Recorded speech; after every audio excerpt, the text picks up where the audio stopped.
আসসালামু আলাইকুম, কেমন আছেন সবাই? আশা করি সবাই অনেক ভালো আছেন। স্বাগতম সবাইকে নতুন আরেকটি আপডেট ভিডিওতে।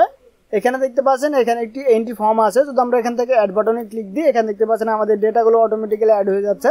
এখানে যদি আমরা অন্য কোনো ডেটা এন্ট্রি দিই, ধরুন আমি এখানে দিলাম কাবুল ক্লাস হচ্ছে 2। ওকে, তো আমি যদি এখান থেকে অ্যাড বাটনে ক্লিক দিই, তো দেখতে পাচ্ছেন এখানে আমাদের ডেটাগুলো অ্যাড হয়ে যাচ্ছে। তো আপনারাও চাইলে এভাবে একটি এন্ট্রি ফর্ম বানাতে পারবেন। তো কীভাবে বানাবেন চলুন দেখে নিই। তো আপনারা নতুন একটি শিট ওপেন করবেন। ওপেন করার পরে আপনাদের কী কী ইনফরমেশন লাগবে তার একটি চার্ট আপনারা এখানে বানিয়ে নেবেন। দেখতে পাচ্ছেন এখানে আমার রোল লাগবে, নেম লাগবে এবং এখান থেকে ক্লাস লাগবে। তো আপনাদের যে ইনফরমেশনগুলো লাগবে বা যেগুলো আপনারা এন্ট্রি দিতে চান সেগুলো এখান থেকে লিখে নেবেন। দেওয়ার পরে এইখানে যে লেখাগুলো থাকবে সেগুলো এখানে সেম এখানে কপি করে দিবেন। ওকে, দেওয়ার পরে এখানে দেখতে পাচ্ছেন আমাদের এটা এই সিরিয়ালে আছে, আপনারা এই সিরিয়ালে বানিয়ে নেবেন। ওকে, তো বানিয়ে নেওয়ার পরে এখানে একটি বাটন এড করতে হবে। তার জন্য এখান থেকে আমরা একটি শেপ নিব। শেপ নেওয়ার জন্য ইনসার্টে যাবো, যাওয়ার পর এখান থেকে শেপে যাবো। যাওয়ার পর এখানে দেখতে পাচ্ছেন এখানে একটি শেপ আমরা নিয়ে নিব। ওকে, তো ধরুন এখানে আমরা একটি শেপ নিয়ে নিলাম। ওকে, তো এখানে আমরা একটি টেক্সট অ্যাড করবো। তার জন্য রাইট বাটন ক্লিক দেওয়ার পরে টেক্সট এডিট এখানে ক্লিক দিব। ক্লিক দেওয়ার পরে এখানে আমি লিখে নিচ্ছি এন্ট্রি। ওকে, তো আমি একটু সাইজ বড় করি। ওকে, তো একটু সাইজ বড় করে নিই। এখান থেকে আমরা অ্যালাইনমেন্ট চেঞ্জ করি। ওকে, তো একটু বোল্ড করি। ওকে ওকে, তো আমাদের বাটন তৈরি করা কমপ্লিট। তো এখন আমাদের দেখিয়ে দিতে হবে এই বাটনে ক্লিক দিলে আমাদের কী কী কাজ হবে। তো তার জন্য আমরা একটি টুলস ব্যবহার করব, সেটির নাম হচ্ছে ম্যাক্রোস। তো ম্যাক্রোস ব্যবহার করার জন্য আপনারা এখান থেকে ভিউয়ে চলে যাবেন। তো আপনাদের অন্য কোথাও থাকতে পারে, আপনারা একটু খুঁজে দেখবেন। ওকে, তো ম্যাক্রোসে আসার পর এখান থেকে পাচ্ছেন অ্যারো বাটন, এখানে ক্লিক দিবেন।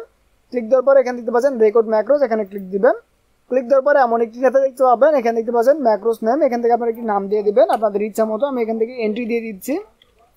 ওকে, তো আপনারা আপনাদের ইচ্ছে মতো নাম দিয়ে দিতে পারবেন। এখান থেকে আপনারা চাইলে শর্টকাট কি ব্যবহার করতে পারবেন। ধরুন আমি যদি এখান থেকে কন্ট্রোল এ দিলাম,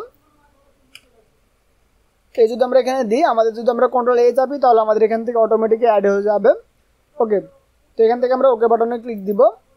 ক্লিক দেওয়ার পরে দেখতে পাচ্ছেন আমাদের রেকর্ড শুরু হয়ে গেছে। তো আমরা এখন কি করব, এখানে একটি নতুন লাইন ক্রিয়েট করব। তার জন্য এখানে ক্লিক দিব। ক্লিক দেওয়ার পরে রাইট বাটনে ক্লিক দিব, ইনসার্টে ক্লিক দিয়ে নতুন লাইন নিয়ে নেব। এখানে দেখতে পাচ্ছেন নতুন লাইন চলে এসেছে।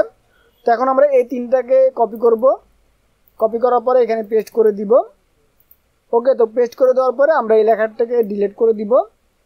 ওকে, তো আমাদের কাজ শেষ। তো আমরা এখন ম্যাক্রোটিকে অফ করব। অফ করার পরে আমরা এই বাটনে এটি অ্যাড করব। অ্যাড করার জন্য আমরা এখানে এটিকে সিলেক্ট করব। সিলেক্ট করার পরে রাইট বাটনে ক্লিক দিব। ক্লিক দেওয়ার পরে অ্যাসাইন ম্যাক্রোস এখানে ক্লিক দিব। ক্লিক দেওয়ার পরে এখানে দেখতে পাচ্ছেন এন্ট্রি নামে যে ম্যাক্রোটি আছে সেটা আমরা মাত্র বানালাম। তো আমরা এখানে এটি সিলেক্ট করব। সিলেক্ট করার পরে ওকে বাটনে ক্লিক দিব। ওকে, তো আমাদের কাজ শেষ। তো আমরা যদি এখন এখানে বিভিন্ন ডেটা দিই, ধরুন আমি এখানে দিলাম এবং এখানে যদি আমরা দিয়ে দিই ক্লাস 2।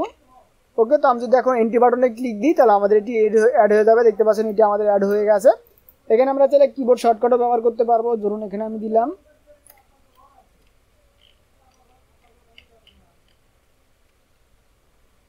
ওকে, আমি এখানে দিলাম এবং ক্লাস দিলাম 3। ওকে, তো দেওয়ার পরে যদি আমরা কিবোর্ডের কন্ট্রোল এ চাপি, দেখতে পাচ্ছেন এখানে অ্যাড হয়ে যাচ্ছে। তো এভাবে আপনারা অ্যাড করতে পারবেন। তো আশা করি আপনারা বুঝতে পেরেছেন। যদি বুঝতে কোনো প্রকার সমস্যা হয়ে থাকে অবশ্যই কমেন্ট করে জানাবেন। যারা আপনারা মাইক্রোসফট এক্সেল শিখতে চান তারা আমাদের মাইক্রোসফট এক্সেলের প্লেলিস্টটি ঘুরে দেখতে পারেন। সেখানে আমরা বেসিক থেকে অ্যাডভান্স পর্যন্ত অনেক কিছু শেখানোর চেষ্টা করেছি।